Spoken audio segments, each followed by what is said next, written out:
We're taking this, we're taking this, we're taking this, we're taking this, we're taking this, we're taking this, we're taking with a pinch of salt. Dear colleagues, welcome to the new episode of A Pinch of Salt, a podcast series presented by the ERA. I'm George Kosmadakis, your today's host. The topic we'll discuss today is the presentation of the Strong Kidneys Task Force by its chair, Professor Charles Ferro from the Institute of Cardiovascular Sciences and Department of Renal Medicine in Birmingham, UK. The main purpose of the Strong Kidneys Task Force is to create awareness on the topic of kidney health, as well as to promote the importance of kidneys and the ways to protect them. The Strong Kidneys Initiative, in cooperation with the National Societies of Nephrology, organizes specific campaigns and materials with basic information about kidney health and disease for the public and medical professionals. Professor Ferro, Charlie, welcome to A Pinch of Salt. Thank you, George. It's an absolute pleasure to be here. Thanks for the invitation. Well, the honor is all ours. I will start straight away, as always, with first always naive question, probably. Which are the main objectives of the Strong Kidneys Task Force? Thanks, George. Well, I think you've already mentioned the main one, which is to create awareness on the topic of kidney health. And to that end, we're going to be working with the National Societies of Nephrology, promoting specific campaigns, materials, basic information, all about kidney health and disease. For the general public, also for medical professionals and healthcare providers. This will often mean working with lots of other stakeholders, including national and international voluntary advocacy organizations, including the European Kidney Health Alliance, ECHA, and the European Kidney Patients Federation, for example. We've been given 3 years term to achieve these specific tasks. I think we're now 1.5 years into our first term. The ERA Council is keeping us under review and we'll report to them at least every year.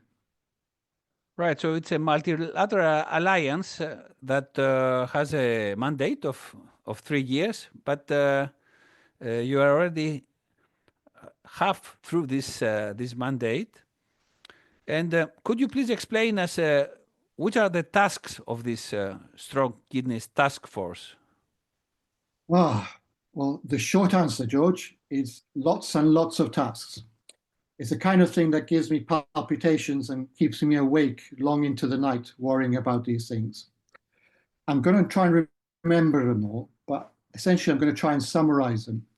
So the first one is awareness campaigning. So we must produce at least one awareness campaign per year, which will be distributed through the ERA digital channels and the National Society of Nephrology digital channels, with the aim of raising awareness on kidney health throughout Europe and the surrounding territories.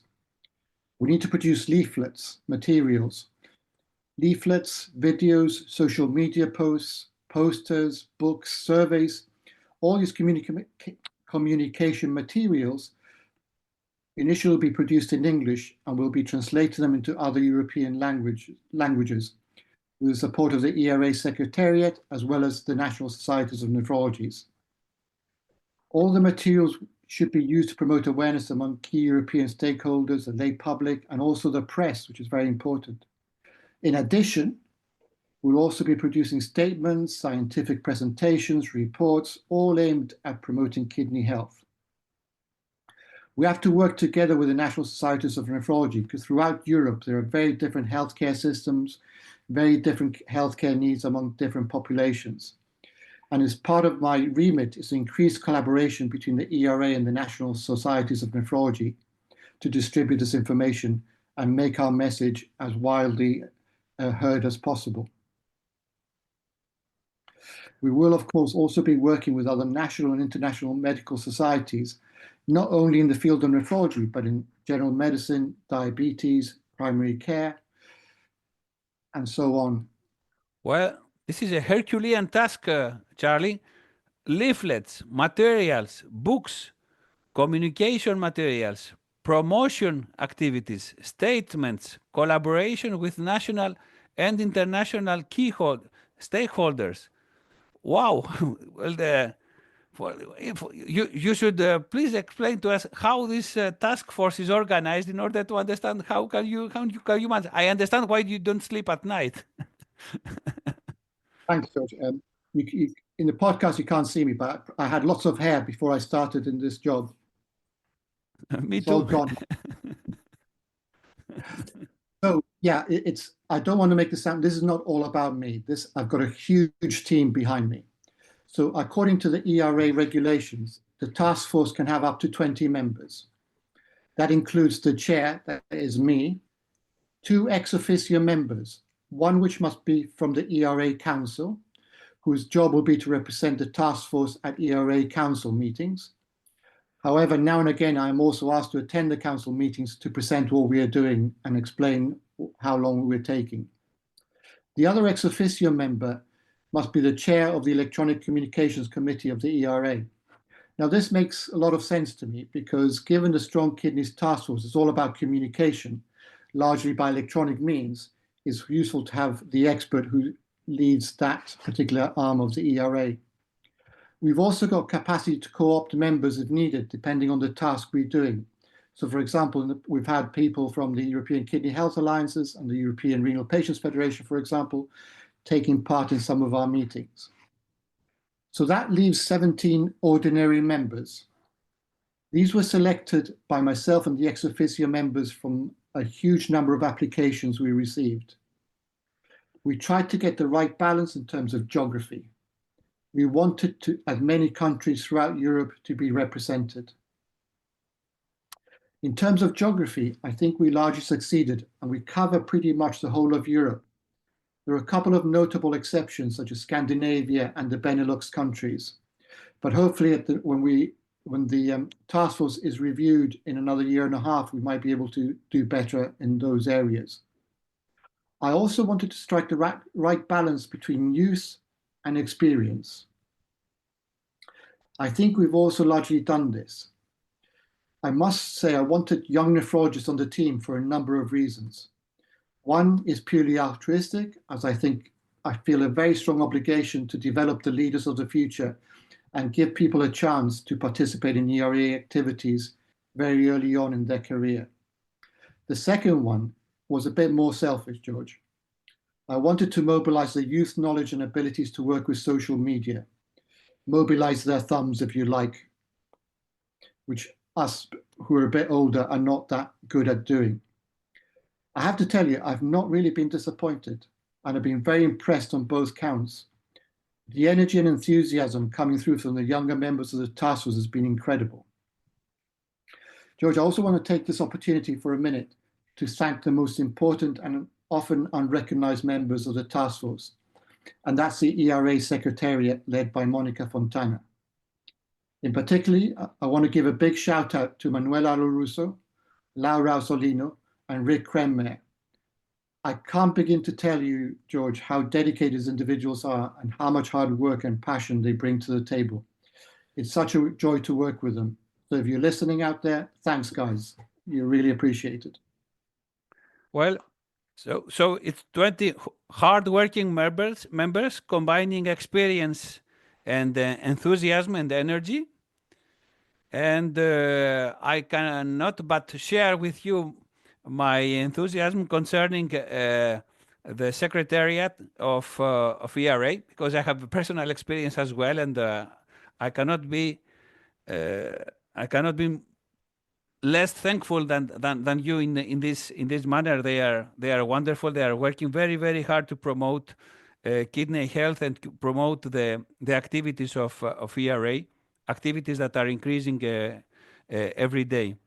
But you have this huge task, Charles, and we would like to know some specific examples. So which were your most important activities during this 1 year and a half? And could you give us some examples of your activity, please? Yes, George, of course. We've been at this for a year and a half. And I say it's been a very steep learning curve. I hugely underestimated the work involved. I think we all did. But we're now picking up speed. So our first campaign is due to launch in February the 27th. in the run-up to World Kidney Day on the 13th of March. The title of our first campaign is Protect Your Kidneys, Protect Your Health. It's going to be largely a social media campaign educating the general public on why kidneys are so important and what can be done to protect them. We are asking people who may be at risk of having CKD, such as those with diabetes, high blood pressure, cardiovascular disease, the elderly, those with a first-degree relative that has kidney failure, to go and get themselves checked out. Specifically, we're giving specific advice on what to do, and that is to ask from the healthcare providers 5 basic questions. We have called these questions the ABCDE. So this is know your ABCDE. A for albuminuria. Do I have albumin or protein in my urine? B is for blood pressure. Is my blood pressure high? Does it need treatment? C is for cholesterol. Is my cholesterol high? Am I at risk of developing cardiovascular disease? D is for diabetes. Am I diabetic? That's important, George, because for every diabetic out there, there's one other person who is diabetic who doesn't know it. And E, of course, is for estimated glomerular filtration rate, eGFR. So what is my kidney function? By having these 5 questions answered with a urine test, a blood pressure check, and 1 draw of blood, anybody can get a very comprehensive cardiovascular, kidney, metabolic workup. We are backing all this up with an academic article currently under review by NDT, a journal of the ERA. We hope it'll be accepted, and we will make it open access so that all health professionals or the lay public, if they're really interested, know the background of why this ABCDE, the Protect Your Kidneys, Protect Your Health, is so important. Once it's accepted, we will again harness the ERA Secretariat and the young members of the task force to start translating this article into different languages. So again, we want to make it accessible. We don't want to differentiate between people who speak or can read English. It's going to be open to all. For this, we'll also be engaging with the different national societies of nephrology. We're also going to be engaging with national and international organizations to spread the word, spread the message, George.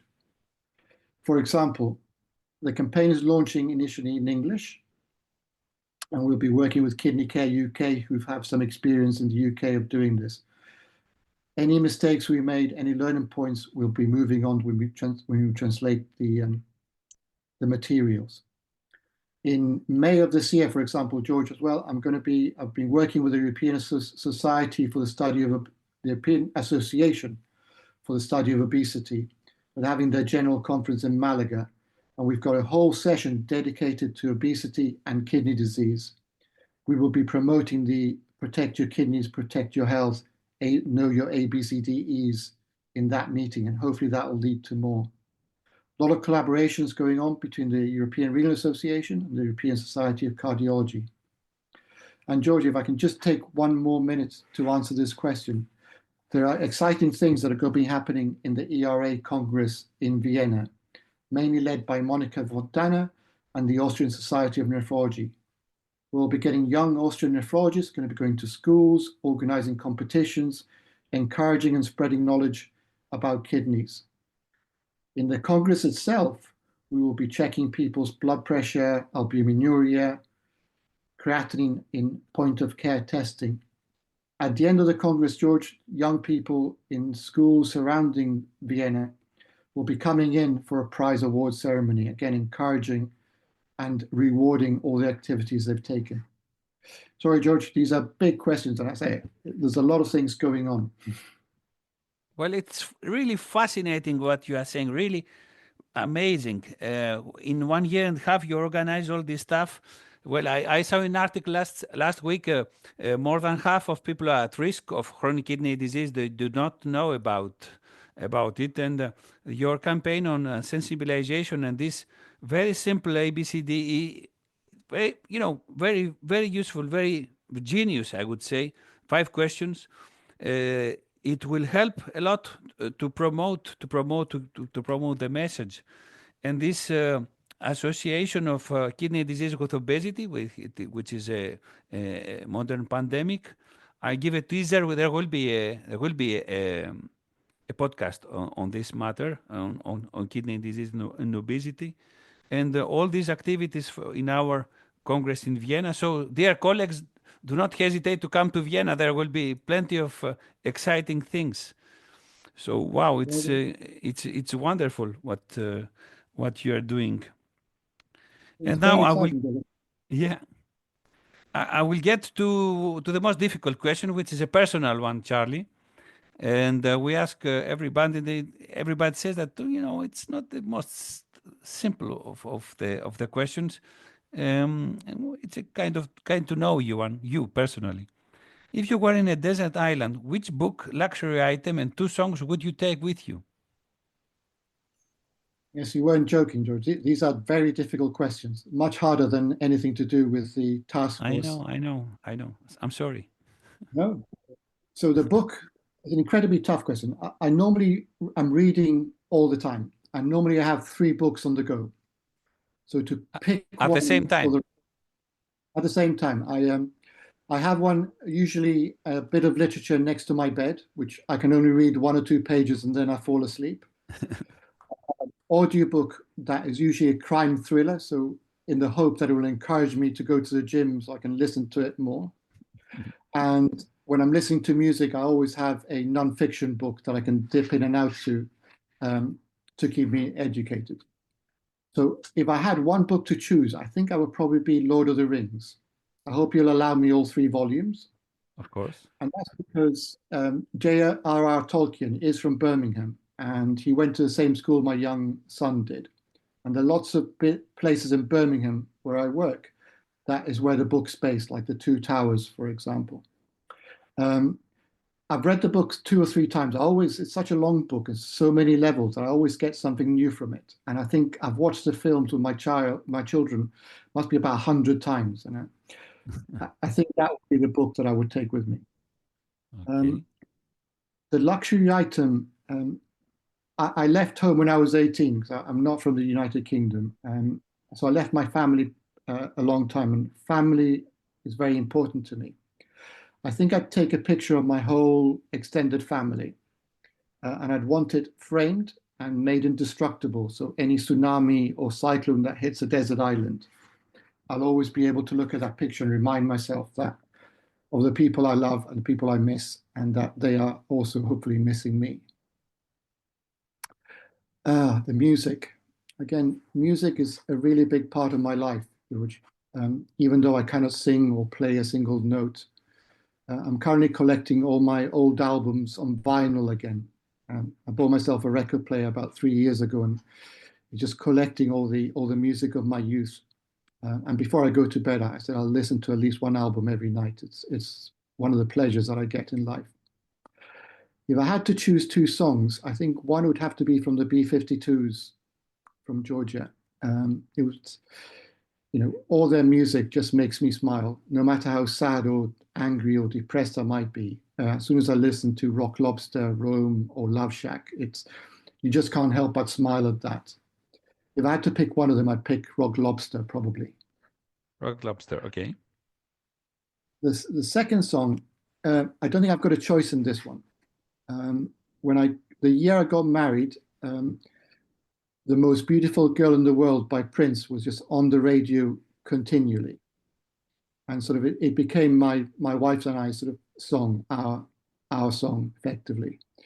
And I think if I didn't say that on this podcast, I think I probably would have to move to a desert island just to avoid her wrath and anger. Yeah, I think those would be the Rock Lobster and The Most Beautiful Girl in the World would be the 2 bits of music I'd take with. Well, wonderful choices, Charlie. Thank you.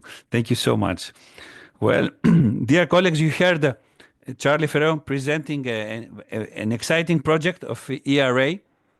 And please do not hesitate to endorse and participate in the activities of the task force, an important initiative addressing kidney disease awareness in the different populations.